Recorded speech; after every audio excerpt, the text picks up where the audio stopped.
All right, good evening. Today is Tuesday, February 15th, 2022, and I'm calling this meeting of the Nashua Board of Education Policy Committee meeting to order at 6:04 p.m. Present, we have Ms. Johnson, we have Ms. Darling, and we have Mr. Parker, as well as myself, Ms. Raymond. All right, so we have a lot of things on the agenda today, but they are a lot of older things that we've been going through and trying to update all of our policies, oldest to newest, which is quite a task. All right, so first on the agenda, we have policy 2210, grade level organization. And as you guys can tell by the numbers, this one's pretty old. At this point, when Mr. Parker and I met a couple weeks ago, it was our recommendation that simply the word senior for senior high schools be eliminated in both instances in the list and then again in the last sentence. Any other thoughts, Mr. Parker? And the removal of the number 2122IA. Okay. And change it to IA. Okay. Any questions or concerns on that? Nope. Nope. Okay. So I'm looking for a motion to approve policy IA, which is the amendments, and then a motion to rescind the 2120. Would anyone like to make that motion to approve policy IA as amended? So moved. Okay. Second. Okay. I'm just making sure I've got my notes for Ms. Kinsella. And so all in favor of approving policy IA, please say aye. Aye. Aye. Okay. Opposed? All right. And so I'm looking for a motion to rescind policy 2120, grade level organization. So moved. Okay. I'll second it. All in favor of rescinding policy 2120, please say aye. Aye. Opposed? Okay. So next on the list is another oldie but goodie. Why is this in the wrong order? Okay, sorry. It is policy 2212, which was last updated in 2003, and it's regarding the free exercise of religion. And there's quite a bit to this one. Do you want to kind of explain it to us, Mr. Parker? This was the one that we wanted to merge two policies. Right. Well, as it is policy 2212, technically we don't do. But we're recommending policy IMDA because it's a little bit broader, and we felt if we move the phrase freedom of religion to a policy already on the books, that we could kill two birds with one stone, if you will. Yep. So currently, students are provided with time to meditate, or if they wanted to pray amongst themselves, they certainly have that right. And I don't know why when they did policy IMDA in 2019, I don't know why they didn't look at this one as well, but I think it's just because of the overwhelming number of policies we had. Does anybody have any questions or comments? I do. Okay. Okay, so in 2212, we're taking away the free exercise of religion, because in paragraph number 2, there shall be no teacher supervision of free exercise of religion, but supervision to ensure the safety of the students and an orderly conduct. And on IMDA, it says time will provide will be provided by the school district prior to the beginning of each day of school for a moment of silent meditation. Do we have that right now? Before the pledges of allegiance, it's usually a moment of silence. Okay. So at the very beginning of the day. Okay, so free exercise of religion. So what do we allow them to do with the free, is that with the meditation? The free exercise? So currently they have a moment of silent meditation. The law also requires that they have the time for free exercise of religion. But it doesn't have to be an additional time. It just has to be not more than 5 minutes at the beginning of the school day. So our suggestion is that we add those two, we kind of combine those two policies to make it clear that they have time to silently meditate, to have their free exercise of religion, and their Pledge of Allegiance. The Patriot Act requires the time for the Pledge of Allegiance. Okay, so I like, where on 2212, I like the wording, wish to exercise their right to freedom of assembly and participate voluntarily in free exercise of religion at a place designated by the school principal. I like that wording in there. I like their right to freedom of assembly. That's the first thing. And the other thing, participation is optional and the district does not support any specific religious practices. Students who do not participate must refrain. Okay, there was something else here. And the pledge, that's what it is. A moment of silent meditation, free exercise of religion, and the Pledge of Allegiance to the flag of the United States. Are our students doing the pledge, or they do not have to do the pledge? They're not required to do the pledge. It's against the First Amendment to require them to do the pledge. But it is offered. It is offered, it's played. Okay. There's flags available, but we cannot require students to do the pledge. In fact, some religious groups don't do the Pledge of Allegiance, like the Jehovah's Witnesses. So students are not required to stand and say the pledge. I think almost all do in elementary school, and then I think participation numbers kind of drop after that. Actually was at, this is a few weeks ago, there early enough where I heard it being recited over the loudspeaker at one of the high schools. And kids were respectful. There was some buzz, but, you know, they understood what was going on, and, you know, it toned down a little bit for those in the hallways, but those in classes are, you know, so, and then they went on about the business, so. All right. So,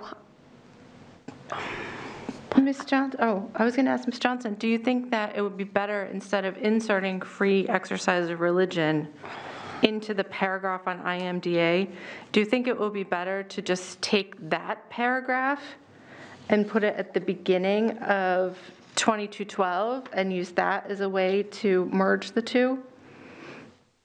So keeping the paragraphs that you like on 2212, right. but then changing it. So I think it would be one on each school day before instructions officially convenes in each school. Keep one. Right. Actually, you know what I would do is I would make number one the paragraph from IMDA and then switch these to 2, 3, 4, and 5. Instead of trying to rewrite everything. Or is that redundant? Right, I like the first paragraph because I think I like the freedom of assembly. Right, I wouldn't get rid of I wouldn't get rid of any of these paragraphs. I would just put this time will be provided as number one, and then renumber these. This one would become 2, 3, 4, and 5. So you would take IMDA time, make that time will be provided, make that number one, Yeah, and then number one would become number two, yep. and go right on down. I was thinking to insert it after this number one, but then it doesn't make sense because this 2 is talking about free exercise of religion.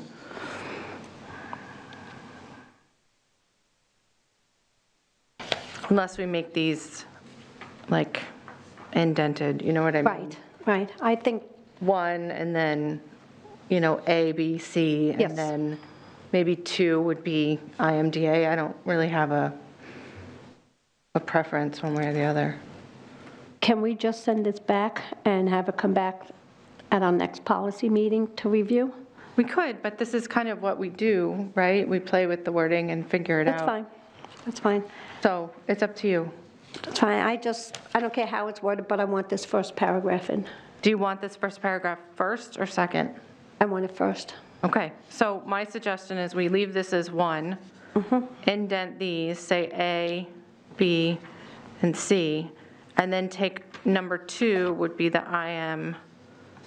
IMDA wording. And then, frankly, I would call it free exercise of religion, silent meditation, pledge of allegiance, and patriotic exercises.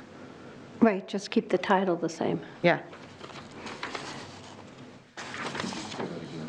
Yep. So I would change the title to free exercise of religion.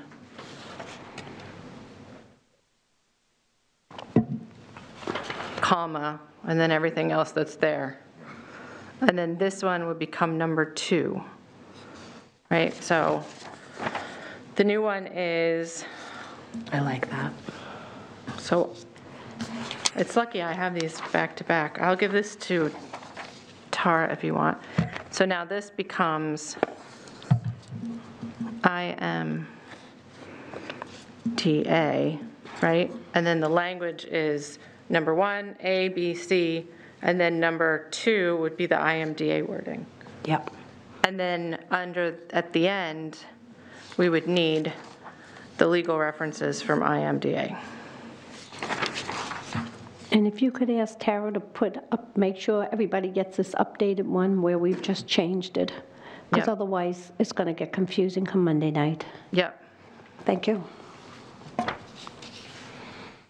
And I won't be here Monday night because I'll be out of town starting on Saturday. So I will need to lean on one of you two.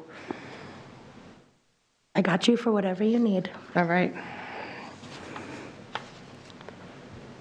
Policy remains IMDA. Yes. Right. So we're looking to rescind 2212 then, in order to keep IMDA? Yes, so the way I would perhaps say it is approve IMDA with the changes tonight, and then rescind 2212. Okay. All right. It will come in the packet telling us what we need to do. Yep. So we just decide if you're going to read it or I'm going to read it, because I'm going to be doing my committee, but I don't have a problem doing policy if need be. Right, if you're doing your committee, maybe if Ms. Darling feels comfortable, perhaps she could do this one, and It's then, terrifying, but I will absolutely try. okay. Not that hard. We all make mistakes. Yep, it'll be good. It's only scary the first time, then you learn.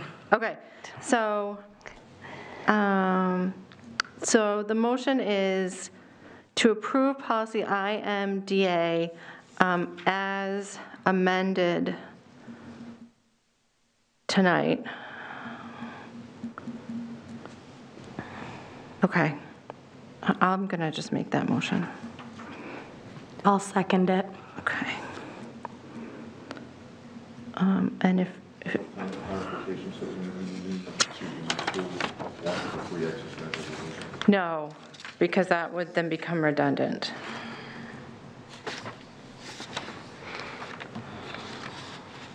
Okay.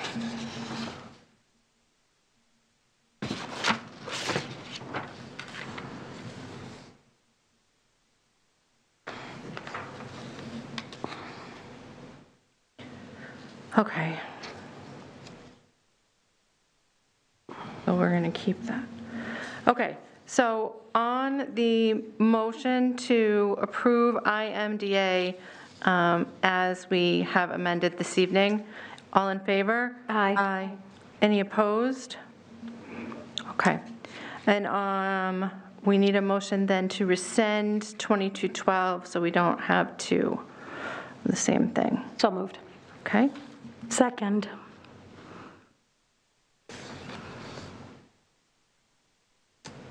Okay, all in favor of doing that rescinding, say aye. Aye. Okay, opposed? Okay. Anthony, I'll send this with you, with all my chicken scratch all over it for Tara. Okay, next I have policy GBEBE, employment of relatives or persons with romantic personal relationships, which used to be, I'm confused. Yeah, which used to be policy 8220.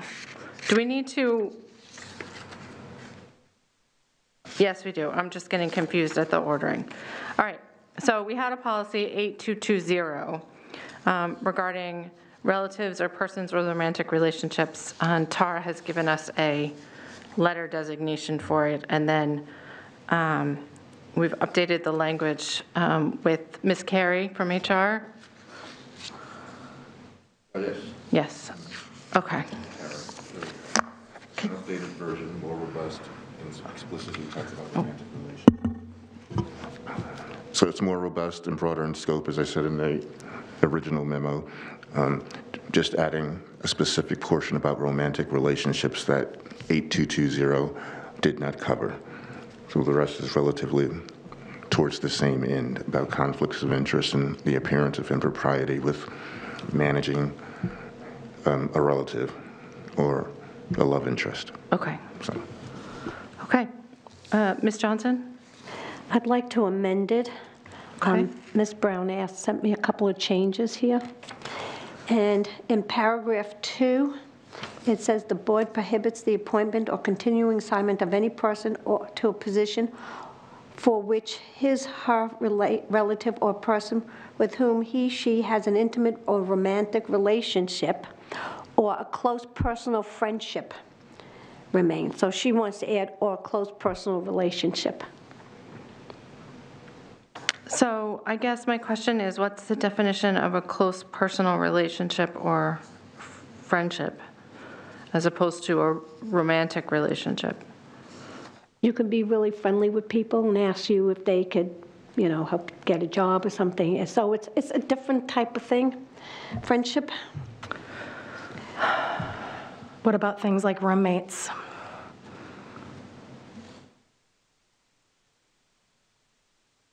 Those are good questions that we should ask Ms. Carey.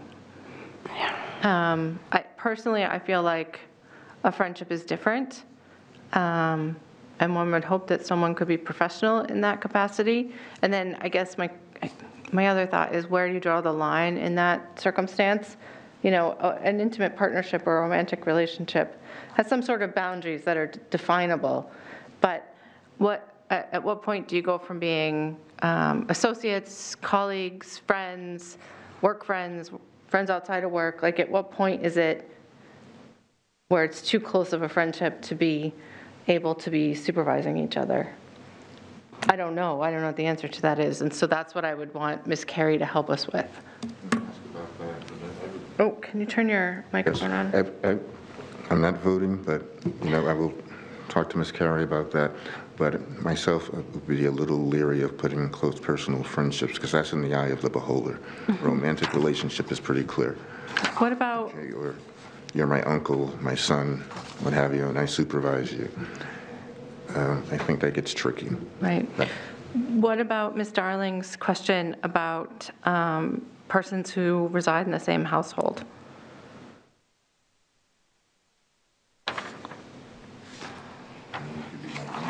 Turn it off. You could be my roommate, but we're not necessarily friends. Or, I mean, again, I think you want to be specific to a certain extent, but we could go down the list and find lots of different scenarios. So I would keep it the way it is. You know, roommates, close personal friends. I mean, again, I will review with HR if we need to do something different or further, but as of right now, I wouldn't get too much in the weeds. in this particular policy, because the intent is to be very specific about romantic personal relationships and relatives. Okay. Is that, I guess my question to everybody else is, are those questions ones that we think we should hold up the approving of the policy until next month? Or those where we feel like we should approve it for what it has, because it certainly has a lot more specificity and is broader in scope than the current policy, and then see if those things need to be added after? If we could hold off, I know a few of the jobs I've had in the past had conflict of interest policies in place that involved, if you were close with the person, having somebody have the discretion of making the decision, or at least having to report it to HR, and I'd like to see if I can find the wording for that and how other places have used it. Okay. So I'm just going to make a note that we're sending this back to HR with questions. Is that acceptable to the committee? Yeah, that's fine. Okay, so I've written down, ask Ms. Carey about friendships and roommates/household members. Anything else that we had questions on that we should put on the list on this particular policy? I don't think so. Okay. All right, so I'll put that one there. So that means we're going to skip over 8220. We're going to leave it intact for right now. And then the next one, we had policy 8220.1, which was IMAB, about teachers teaching their own children. Is this the one that we had, and then, or is this the language that was recommended from the School Boards Association? Yeah, we were originally going to go one with the School Boards Association, but the superintendent felt strongly that we should keep this language here. Okay.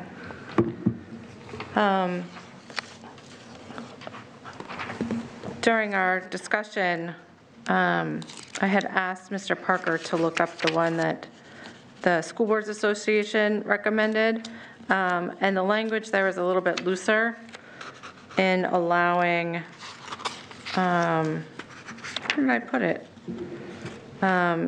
Allowing some leeway for teachers to teach their own students in specific circumstances. But it sounds like the superintendent would prefer us not do that. I have it here. So the one that the School Boards Association had just says that the principal should adjust the teaching assignments to minimize the amount of time the teacher instructs their own child, which I kind of liked because we might have teachers, like UA teachers. What are your thoughts, Ms. Johnson? I don't think it's right. I mean, if we're making policies to make sure we don't have family members like a mother overseeing a teacher in the district, that she's a head teacher, or the daughter is the head teacher overseeing the mother who's an English teacher, then you can't go back and do this because it's just not right. I don't think, I mean, there could be circumstances, but if that's going to happen, that's going to be far and few on an individual basis. And then we could do something like we've done before. We've had to make an exception. Mm-hmm. But I don't think that we should really make any exceptions right now. And that was the thinking, because in those circumstances, such exception shall require the approval of the superintendent of schools, so that it's allowed for in here. Okay. So. Yeah, I'll take that back then. I'm fine with either. For me, I was thinking along the lines of, I know that there was a circumstance where at the elementary level, a unified arts teacher had their own child as a student, or would have had their own child as a student, and they had to bring in a unified arts teacher for that subject from another school, and then have the original school's UA teacher go to a different school, and there was a bunch of shuffling of classes and people traveling all over the district, instead of just letting this child have a unified arts class at the elementary level. And I thought that was cumbersome. First of all, the perception of having your child in the classroom, of being a teacher. Number two, I mean, it's got to be awkward. You know, you can't say mom or dad. You have to call them by your last name. Yep. So it becomes very awkward, and then it could become awkward with the other students in the class. Can go home and say to the parents, you know, they have Mrs. So-and-so, Mr. So-and-so's child is in the class with us, and then it just starts snowballing. And it's better to have, as they say, clean hands and not have this unless it's extenuating circumstances that we've had to make allowances because we didn't have enough teachers or whatever happens. I would just not do it. I would just leave it the way it is and make sure that teachers can't teach their own children. Okay, so it sounds like the leaning of the committee is to approve policy IMAB, which is the new letter for this policy, as it is, with no changes to it this evening, and then we'll rescind the 8220.1. Yes? Yes. Okay, so I'll make that motion to approve IMAB. Can I have a second, please? So moved. Okay. Oh, my pen is dying. I've got a cool pen from like elementary school levels. That is awesome. I need different colors. All right. On the motion to approve the new letters IMAB with no changes, all in favor say yes. Oh, yeah. Yes? Aye. Aye. Oh, my goodness. Any opposed? Okay. I need a motion to rescind 8220.1. So moved. Okay. I'll second it because now you. I can. Thank you, Ms. Darling and Ms. Johnson. All in favor of rescinding 8220.1, say aye. Aye. Okay. Any opposed? Okay. Man, we are flying. Good for us. Okay. Next, we have policy 8227.1, and now the letter code that is appropriate for it is GCG. So we're looking to approve the new policy. Why do I not have that on my list? Hold on, wait a second. Substitute Right, teachers. it's not here. Yeah, it's not here. I have 8227 here for substitute teachers. I have the changes. Oh, perhaps we didn't have the letters at the time that this went. So, I don't even have it on, it's okay, I'll add it. So we have 8227.1, and then we have policy GCG. Okay, so existing policy 8227.1, there were some changes to language, just to update it. I see the department here should be with a capital D, and bring it up to modern. Mr. Parker, can you help me out here? I'm having difficulty with words this evening with your microphone on so we can all hear you. You're on number 4? We're on number 7. Okay. Oh, no, you're right. Yeah.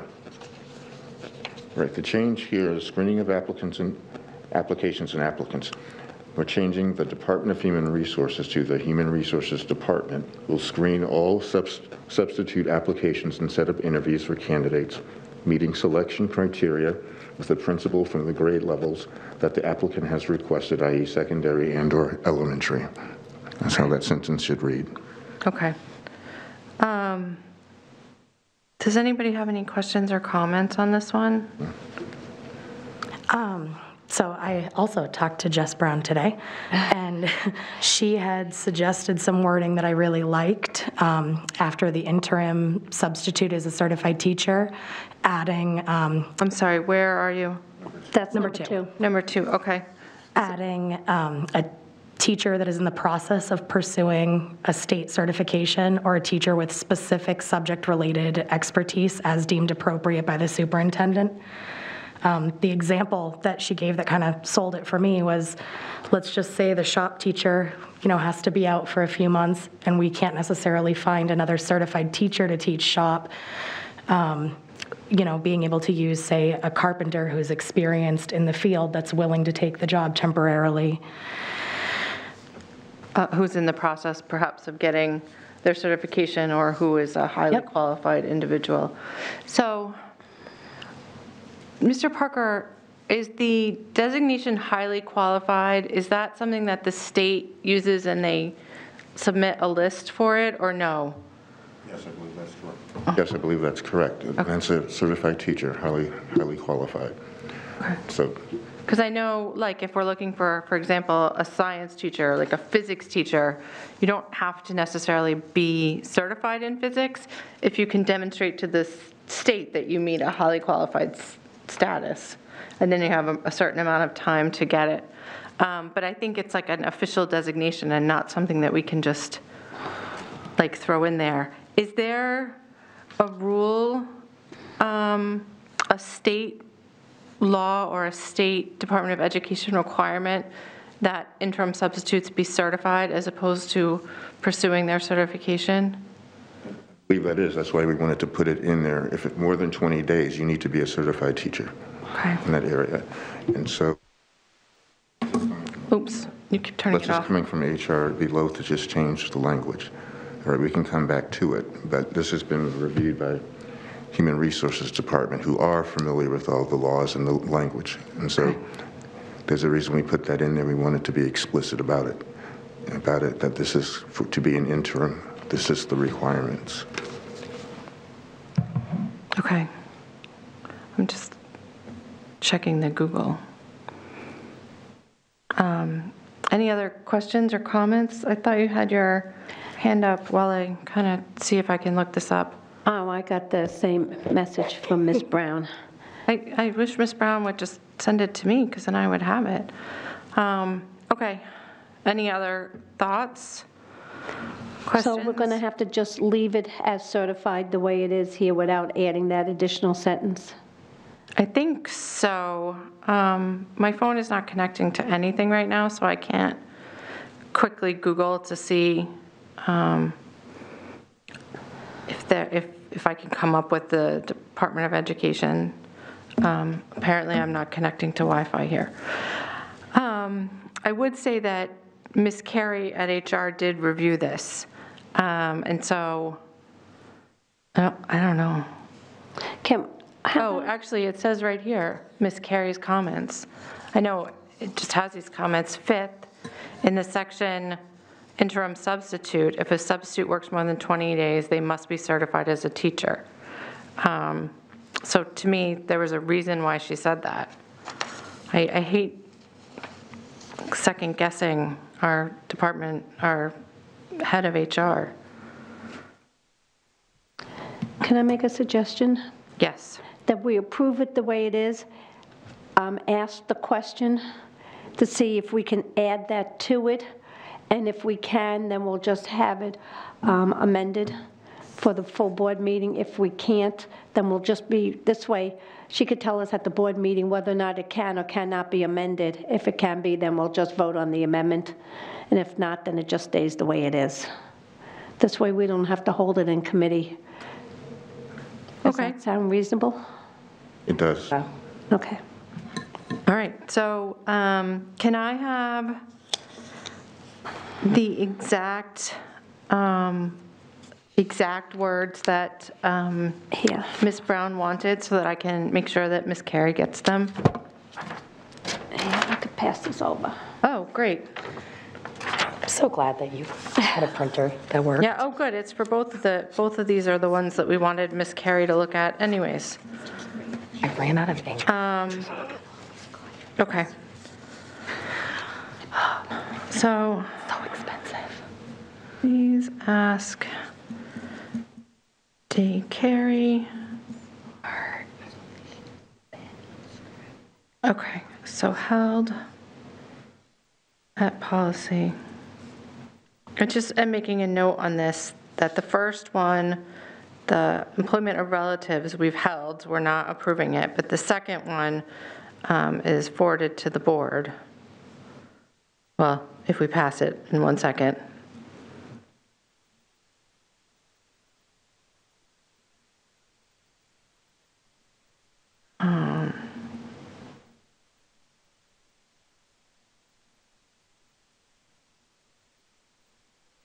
But we would still like to know. All right, thank you so much for your patience with me as I make notes to myself and to Miss Carey.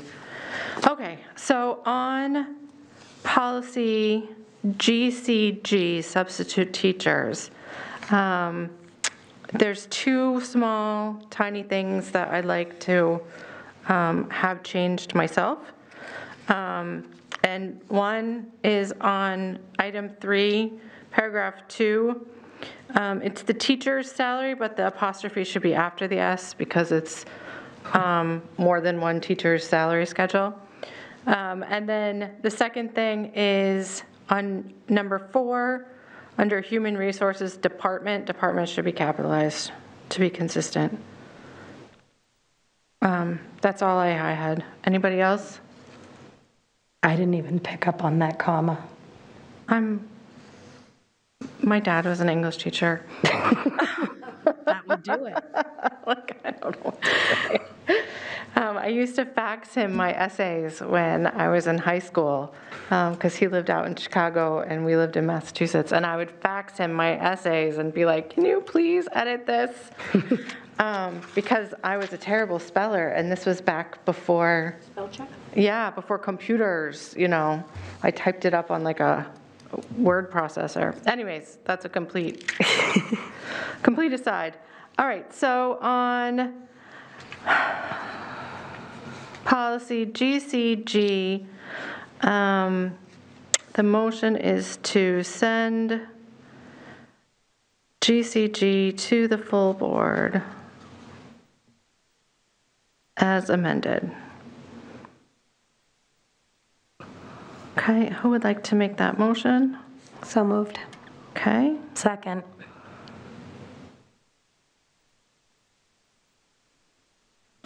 all in favor of sending GCG to the full board, please say aye. Aye. Aye. Anyone opposed? Okay, and then the second motion is move to rescind I can't spell. Rescind 8227.1, which is the same policy, substitute teachers. I'll make the motion. So moved. Okay. Seconded by Johnson.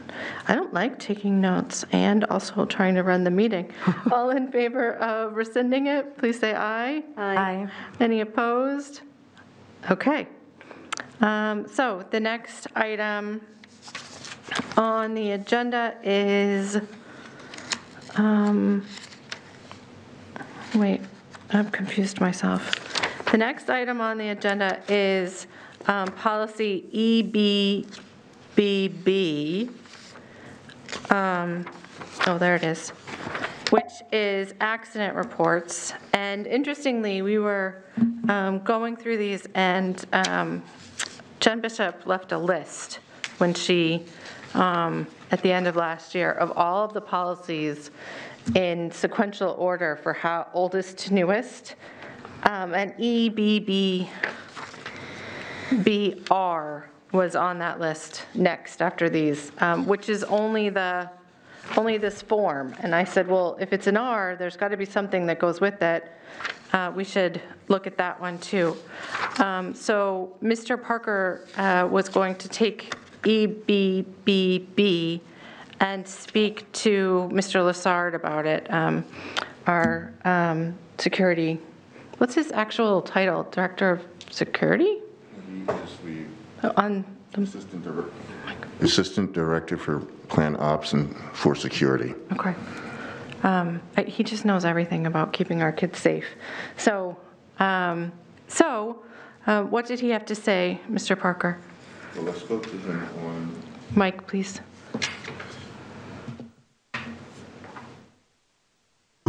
EBBR is not a policy, it's merely a form. Okay, our AEDs are checked annually. We contract with an outside company. They come in and they are checked. It's a state form. It's not a policy. Okay. And so he recommended that it be rescinded. Okay. And what about EBBB? I see that there's a lot of red here. Well, there's an updated policy. Okay. All right, so it's the same number, but it's been updated, so we should have the most up-to-date policy and accident reports. Yeah, I see that it has a significant number of legal references that weren't there before, too. So I'm guessing that laws have changed on how we do this since 2008. So does anyone have any questions on these? Maybe I'm missing it. It's very possible, but I was kind of surprised to see there's nothing on here about reporting to parents about if there's an accident. Interesting. Well, if there's an accident on school grounds, the school administration, the school nurse tend to that. If an employee is hurt or injured, we go through HR. Okay. HR, and that's what this is. Okay. Okay. And I think also we want to make sure that we don't put something about parents being notified beyond only that one student that could have been involved or two students or whatever, because no other parents have a right to that child's info. Yes, absolutely. So occasionally, the ambulance will get called to one of our schools because of whatever, an allergic reaction or a child faints or, someone gets hit in the head with a basketball. I don't know. These things that happen under the normal, childhood experiences. And everyone will be like, why was the ambulance there? Like, who was it? What happened? And of course, none of us have any right to that information beyond the parents of the child involved. As much as we all would like to know and our kids would like to know. So any thoughts on that, Ms. Johnson? Okay. I also like, can I just say, I also like how these have on there C also JLCE, and J is for students. So I don't know because I didn't personally look it up this time. Usually I do. That's how we got to EBBB. I'm like, oh, it says C also. I need to go pull that one up. Because we want them all to be updated at the same time. Yeah. But J is students, so I'm sure there's another one for students. Mr. Parker, we should make a note of that. I'm going to put it in my notebook that we should look up JLCE for next time, since it's referenced on this one. Because I don't want one to be updated and not the other. Okay, I'm sorry, I'm spending time on this. I move that we approve policy EBBB, accident reports, as revised and presented this evening, and move it to the full board. So moved. Second. All in favor, say aye. Aye. Any opposed? Okay. And so then let's rescind the EBBR, which is just this accident form, because this certainly can change over time with the state. And people can get it, the updated one, they have it in all the schools. So anyone want to make that motion to rescind? So moved. Second. All in favor of rescinding, please say aye. Aye. Aye. Any opposed? Okay. All right, so I have for our list for next time to look up JLCE and to bring back GBEBE, and 8220 related employees. Am I missing anything? No. Did anybody else have any business for this evening or things they wanted to discuss? No? Okay. If you do, please email me, and I am happy to take it up with Mr. Parker on our monthly meetings and add it to our queue. Beautiful. Okay. So I'm looking for a motion to adjourn. So moved. Second. We don't have Ms. Gilio here to be the dream team. I know, so now it's Christina and myself. All right. I'm trying, I'm getting there. Good job. As fast as her soon. Good job. All right. All in favor? Aye. Aye. Me too. And so we are adjourned at 6:50. If you don't have any